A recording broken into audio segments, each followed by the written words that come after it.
The Lottery by Shirley Jackson. The morning of June 27th was clear and sunny, with the fresh warmth of a full summer day.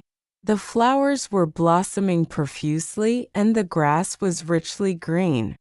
The people of the village began to gather in the square between the post office and the bank around 10 o'clock. In some towns there were so many people that the lottery took 2 days and had to be started on June 26, but in this village, where there were only about 300 people, the whole lottery took only about 2 hours, so it could begin at 10 o'clock in the morning and still be through in time to allow the villagers to get home for noon dinner. The children assembled first, of course. School was recently over for the summer, and the feeling of liberty sat uneasily on most of them. They tended to gather together quietly for a while before they broke into boisterous play, and their talk was still of the classroom and the teacher, of books and reprimands. Bobby Martin had already stuffed his pockets full of stones, and the other boys soon followed his example, selecting the smoothest and roundest stones. Bobby and Harry Jones and Dickie Delacroix, the villagers pronounced this name, Delacroix, eventually made a great pile of stones in one corner of the square and guarded it against the raids of the other boys. The girls stood aside, talking among themselves, looking over their shoulders at the boys, and the very small children rolled in the dust or clung to the hands of their older brothers or sisters. Soon the men began to gather, surveying their own children, speaking of planting and rain, tractors and taxes. They stood together, away from the pile of stones in the corner, and their jokes were quiet and they smiled rather than laughed. The women, wearing faded house dresses and sweaters, came shortly after their menfolk. They greeted one another and exchanged bits of gossip as they went to join their husbands. Soon the women, standing by their husbands, began to call to their children, and the children came reluctantly, having to be called 4 or 5 times. Bobby Martin ducked under his mother's grasping hand and ran, laughing, back to the pile of stones. His father spoke up sharply, and Bobby came quickly and took his place between his father and his oldest brother. The lottery was conducted, as were the square dances, the teenage club, the Halloween program, by Mr. Summers, who had time and energy to devote to civic activities. He was a round-faced, jovial man, and he ran the coal business, and people were sorry for him because he had no children and his wife was a scold. When he arrived in the square, carrying the black wooden box, there was a murmur of conversation among the villagers, and he waved and called, "Little late today, folks." The postmaster, Mr. Graves, followed him, carrying a 3-legged stool, and the stool was put in the center of the square, and Mr. Summers set the black box down on it. The villagers kept their distance, leaving a space between themselves and the stool, and when Mr. Summers said, "Some of you fellows want to give me a hand?"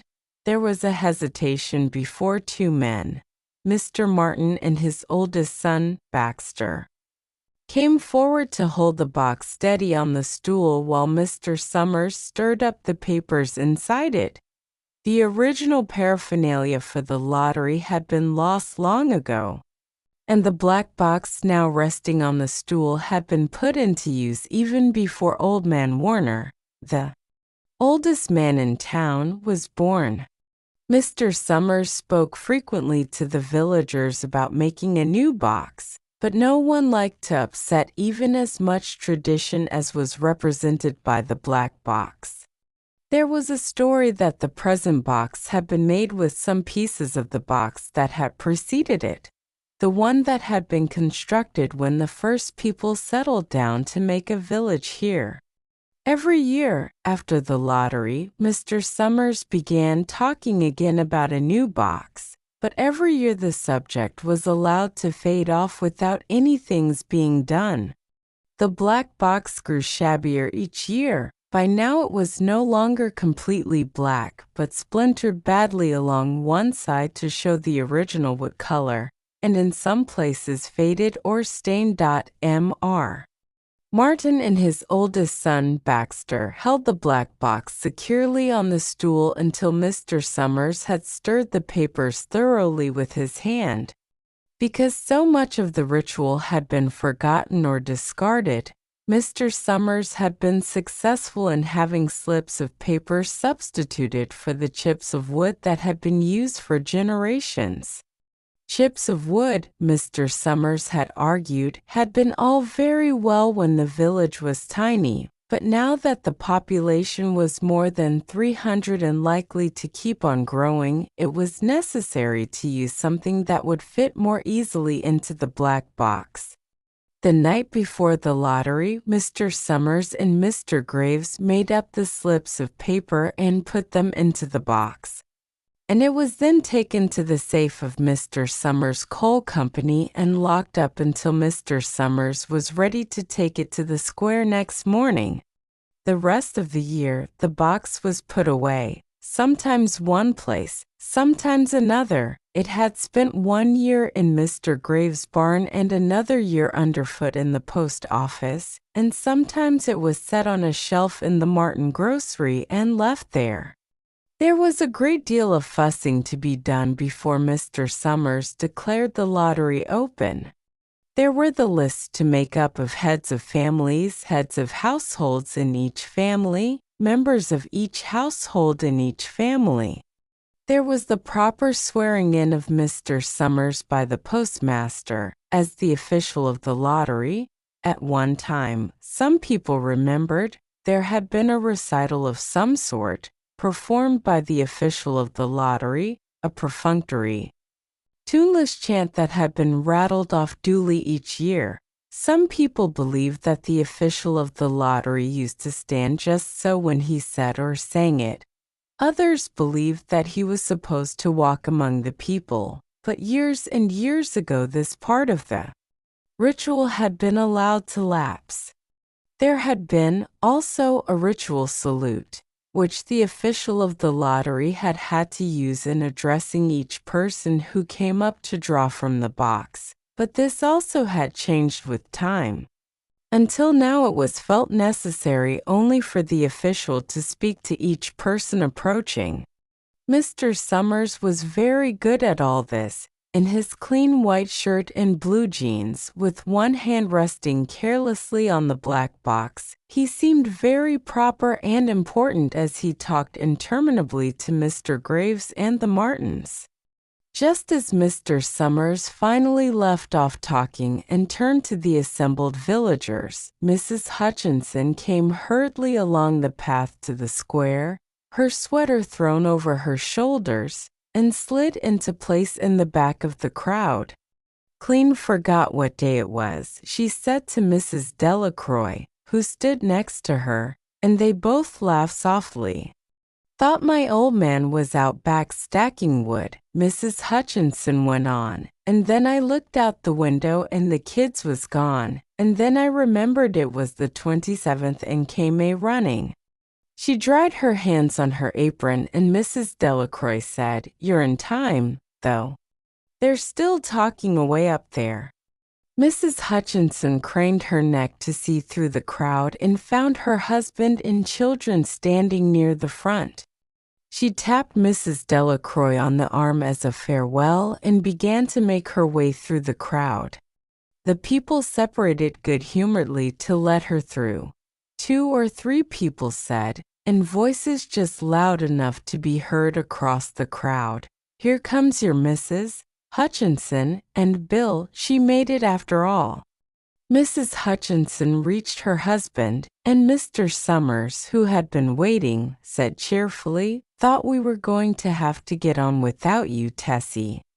Mrs. Hutchinson said, grinning, "Wouldn't have me leave 'em dishes in the sink, now, would you, Joe?" and soft laughter ran through the crowd as the people stirred back into position after Mrs. Hutchinson's arrival. "Well, now," Mr. Summers said soberly, "guess we better get started, get this over with, so's we can go back to work. Anybody ain't here?" "Dunbar," several people said. "Dunbar, Dunbar." Mr. Summers consulted his list. "Clyde Dunbar," he said. "That's right. He's broke his leg, hasn't he? Who's drawing for him?" "Me, I guess," a woman said, and Mr. Summers turned to look at her. "Wife draws for her husband," Mr. Summers said. "Don't you have a grown boy to do it for you, Janie?" Although Mr. Summers and everyone else in the village knew the answer perfectly well, it was the business of the official of the lottery to ask such questions formally. Mr. Summers waited with an expression of polite interest while Mrs. Dunbar answered. "Horace is not but 16 yet," Mrs. Dunbar said regretfully. "Guess I got a fill-in for the old man this year."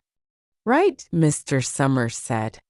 He made a note on the list he was holding. Then he asked, "Watson boy drawing this year?" A tall boy in the crowd raised his hand. "Here," he said. "I'm drawing for a mother and me." He blinked his eyes nervously and ducked his head as several voices in the crowd said things like, "Good fellow, Jack," and "Glad to see your mother's got a man to do it." "Well," Mr. Summers said, "guess that's everyone. Old man Warner make it." Here a voice said, and Mr. Summers nodded. A sudden hush fell on the crowd as Mr. Summers cleared his throat and looked at the list. "All ready," he called. "Now I'll read the names heads of families first, and the men come up and take a paper out of the box. Keep the paper folded in your hand without looking at it until everyone has had a turn. Everything clear?"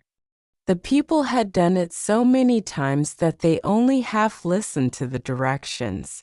Most of them were quiet, wetting their lips, not looking around.